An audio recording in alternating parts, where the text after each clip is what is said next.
ಶಾಸ್ತ್ರಿಗಳೇ, ಈಗ ಈ ದಿನದ ಸಂದೇಶಗಳನ್ನು ನೋಡ್ತಾ ಹೋಗೋಣ. ಮೊದಲಿಗೆ ಕೃಷ್ಣ ಅಂತ ಬೆಂಗಳೂರಿಂದ, ಜನ್ಮ ದಿನಾಂಕ 17ನೇ ತಾರೀಕು 11ನೇ ತಿಂಗಳು 1960, ರಾತ್ರಿ 8:15. ಇವರ ಪ್ರಶ್ನೆ, ಬರೀ ಕಷ್ಟಗಳೇ ಆಗಿದೆ, ಯಾವಾಗ ಆ ಕಷ್ಟಗಳು ನಿವಾರಣೆ ಆಗುತ್ತೆ ತಿಳಿಸಿ ಅನ್ನೋದು. ಕೃಷ್ಣ ಅವರ ಪ್ರಶ್ನೆ, ಜೀವನದಲ್ಲಿ ಬರೀ ಕಷ್ಟ ಆಗ್ಬಿಟ್ಟಿದೆ, ಯಾವಾಗ ಹೊರಗೆ ಬರ್ತೀನಿ ಅಂತ ಪ್ರಶ್ನೆ. ನೋಡೋಣ, ಜಾತಕವನ್ನು ಪರಿಶೀಲಿಸೋಣ. ಕಷ್ಟ ಅನ್ನೋದು ಒಂಥರ ಕತ್ತಲಿದ್ದ ಹಾಗೆ, ಏನು ಮಾಡ್ತೀನಿ, ಎಲ್ಲಿ ಹೆಜ್ಜೆ ಇಡ್ತೀನಿ ಗೊತ್ತಾಗೋದಿಲ್ಲ. ಅದರಿಂದ ಹೊರಬಂದರೆ ಆ ನಿಚ್ಚಳವಾದ ಬೆಳಕು ಕಂಡ್ರೆ ಆಗ ನಮಗೆ ಅದು ಸುಖ, ಅದು ಸಂತೋಷ. ಜಾತಕದಲ್ಲಿ ಈ ಪಾಪಗ್ರಹಗಳ ದಶಾಕಾಲ ನಮ್ಮನ್ನು ಹಾಗೆ ಕತ್ತಲು ಮಾಡಿಬಿಡುತ್ತೆ. ಕಷ್ಟ ಅಂದರೆ ಕತ್ತಲು, ಹಾಗೆ ಮಾಡಿಬಿಡುತ್ತೆ. ಕಠಿಣತೆ, ನೋವು, ವ್ಯಥೆ ಹೀಗೆ ಮಾಡುತ್ತೆ. ನಿಮ್ಮದು ಮಿಥುನ ಲಗ್ನ, ಲಗ್ನದಲ್ಲಿ ಕುಜನಿದ್ದಾನೆ. ಇದು ಒಂದು ಮಹಾ ತೊಡಕನ್ನು ತಂದು ಕೊಡ್ತಕ್ಕಂಥ ಹಂಗಾನಿ ಆರೆಯತೀತಿ ದೇಹವನ್ನು, ಮನಸ್ಸನ್ನು ಅವನು ಉಜ್ಜಿಬಿಡ್ತಾನೆ. ನಾವು ಲಟ್ಟಣಿಗೆ ಚಪಾತಿ ಉಜ್ಜಲ್ವ, ಹಾಗೆ ನಮ್ಮ ದೇಹ ಮನಸ್ಸುಗಳನ್ನು ಉಜ್ಜಿಬಿಡ್ತಾನೆ ಅವನು ಕುಜ. ಅವನು ಚೆನ್ನಾಗಿದ್ದರೆ ಬಂಗಾರ ತಂದು ಕೊಟ್ಬಿಡ್ತಾನೆ. ಅವನು ಮಹೋ ಉಪಕಾರಿ. ಆದರೆ ಏನು ಮಾಡ್ತೀರಾ, ಇಂತಹ ಸಂದರ್ಭದಲ್ಲಿ ನಮಗೆ ರಾಡಿ ಮಾಡ್ತಾನೆ. ನೋಡಿ, ನಿಮಗೆ ಕೇತು ದಶೆಯಲ್ಲಿ ಈಗ ನಡೀತಾ ಇರತಕ್ಕಂಥದ್ದು ಕುಜನ ಕಾಲವೇ ನಡೀತಾ ಇದೆ. ಇದೇ ಮಾರ್ಚ್ 25ಕ್ಕೆ ಮುಕ್ತಾಯ ಆಗುತ್ತೆ. ಇನ್ನು ಹೆಚ್ಚು ದಿನ ಇಲ್ಲ. ಇವತ್ತಾಗಲೇ 14ನೇ ತಾರೀಕು, ಇನ್ನು ಅಮ್ಮಮ್ಮ ಅಂದರೆ ಇನ್ನು 8 ದಿವಸ. ಆಮೇಲೆ ನಿಮ್ಮ ಕಷ್ಟ ಕಳೆಯುತ್ತೆ. ಯೋಚನೆ ಮಾಡಬೇಡಿ, ಬದುಕು ಸರಿ ಹೋಗುತ್ತೆ. ಹತ್ತಿರದಲ್ಲಿ ಯಾವುದಾದ್ರು ನಾಗ ಸನ್ನಿಧಾನ ಇದ್ದರೆ, ನಾಗಕ್ಷೇತ್ರ ಅಥವಾ ನಾಗರ ಕಟ್ಟೆ ಇದ್ದರೆ, ಪ್ರತಿ ಮಂಗಳವಾರ ಎಳನೀರಿನಿಂದ ಅಭಿಷೇಕ ಮಾಡಿ, ಆ ತೀರ್ಥ ಸ್ವಲ್ಪ ಸೇವನೆ ಮಾಡಿ. ಇದು ಪ್ರತಿ ಮಂಗಳವಾರ ಎಲ್ಲಿವರೆಗೂ 2025 ಏಪ್ರಿಲ್ವರೆಗೆ ಮಾಡಬೇಕು. ಅಲ್ಲಿವರೆಗೆ ಈಗ ಕುಜಂದಾಯಿತು, ಮುಂದೆ ರಾಹು ಶುರುವಾಗುತ್ತೆ. ಸ್ವಲ್ಪ ಪರವಾಗಿಲ್ಲ, ಚೇತರಿಸ್ಕೊಳ್ತೀರಾ. ಆಮೇಲೆ ನಿಮಗೆ ಗುರು ಪ್ರಾರಂಭವಾಗುತ್ತೆ. 2025 ಏಪ್ರಿಲ್ ನಂತರದಲ್ಲಿ ತುಂಬ ಸುಖವಾದ ಕಾಲ ಬರ್ತದೆ. ಹೀಗಾಗಿ ಇನ್ನೊಂದು ವರ್ಷ ನಿಮಗೆ ಸ್ವಲ್ಪ, ವರ್ಷದ 2 ತಿಂಗಳು ನಿಮಗೆ ಸ್ವಲ್ಪ ಈ ಥರದೊಂದು ತ್ರಾಹಿ ಕಾಲ ಇದೆ. ಸರಿ ಹೋಗುತ್ತೆ. ನಾಳೆ ನಿಮಗೆ ಇನ್ನೊಂದು 12 ದಿನಕ್ಕೆ ಒಂದು ಚೇತರಿಕೆ ಕಾಣ್ತೀರಾ. ಮುಂದಿನ ವರ್ಷ ಮತ್ತಷ್ಟು ಬಲ ಬರ್ತದೆ. ಹೀಗಾಗಿ ಚಿಂತೆ ಬೇಡ, ಧೈರ್ಯವಾಗಿರಿ, ಒಳ್ಳೆಯದಾಗಲಿ. ಮುಂದಿನ ಸಂದೇಶವನ್ನು ನೋಡೋಣ ಶಾಸ್ತ್ರಿಗಳೇ. ನಾಗಜ್ಯೋತಿ ಅಂತ ಕುಂದಾಪುರದಿಂದ, ಜನ್ಮ ದಿನಾಂಕ 24ನೇ ತಾರೀಕು 7ನೇ ತಿಂಗಳು 2001, ರಾತ್ರಿ 7:30ಕ್ಕೆ. ಇವರ ಪ್ರಶ್ನೆ ಬಂದು ಶಿಕ್ಷಣ ಹಾಗೆ ಕೆಲಸದ ಬಗ್ಗೆ ತಿಳಿಸಿ ಅನ್ನೋದು.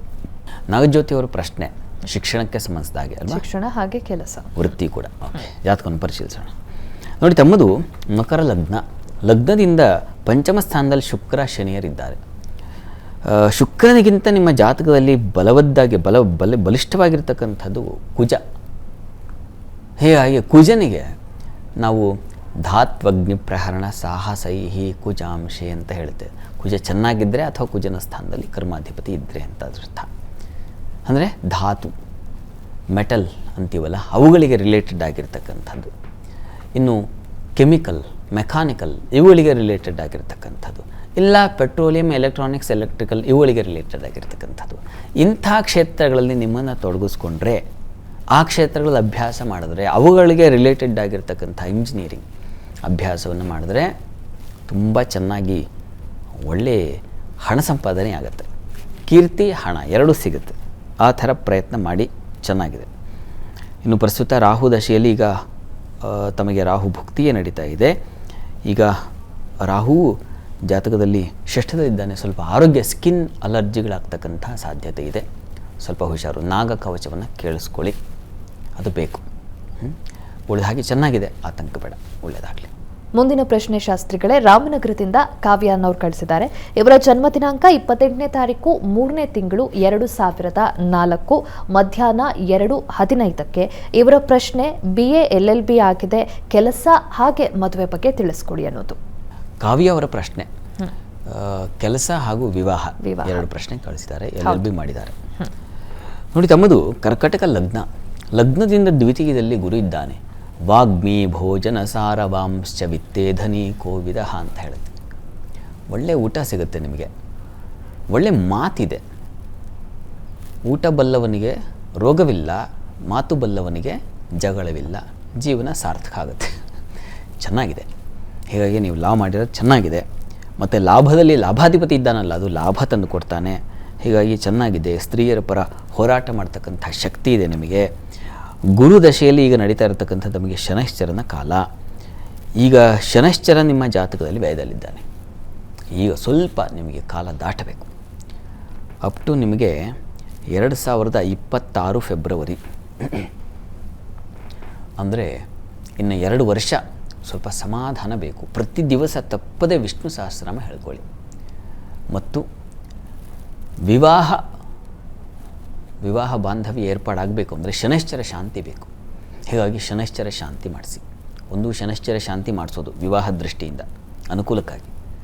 2ನೇದು ವಿಷ್ಣು ಸಹಸ್ರನಾಮ ಹೇಳ್ಕೊಳ್ಳೋದು, ಪ್ರತಿ ದಿವಸ ಹೇಳೋದು ಅಥವಾ ಕೇಳಿಸ್ಕೊಳ್ಳೋದು. ಅದು ನಿಮ್ಮ ಸಂಪೂರ್ಣ ಜೀವನ ಪೂರ್ಣ ಫಲತೆಗಾಗಿ. ವೃತ್ತಿಯಲ್ಲಿ ಏನೂ ಯೋಚನೆ ಮಾಡಿಬಿಡಿ, ತುಂಬ ಚೆನ್ನಾಗಿದೆ. ವಿವಾಹಕ್ಕೆ ಶನೈಶ್ಚರ ಶಾಂತಿ ಬೇಕು. ಇಷ್ಟು ಅರ್ಥ ಮಾಡಿಕೊಂಡ್ರೆ ಆಯಿತು, ಒಳ್ಳೆಯದ. ಸಂದೇಶಗಳಿಗೆ ಉತ್ತರವನ್ನು ತಿಳಿಸ್ಕೊಟ್ರಿ ಶಾಸ್ತ್ರಿಗಳೇ. ಈಗ 12 ರಾಶಿಗಳ ಫಲಾಫಲಗಳನ್ನು ತಿಳಿಸ್ಕೊಡಿ. ಅದಕ್ಕೂ ಮುಂಚೆ ಒಂದು ವಿರಾಮ ತಗೊಂಡು ಬರೋಣ. ಜಾತಕ ಫಲ ವಿಶೇಷ ಕಾರ್ಯಕ್ರಮ ಮುಂದುವರಿಯುತ್ತೆ ಪುಟ್ಟ ವಿರಾಮದ ಬಳಿಕ.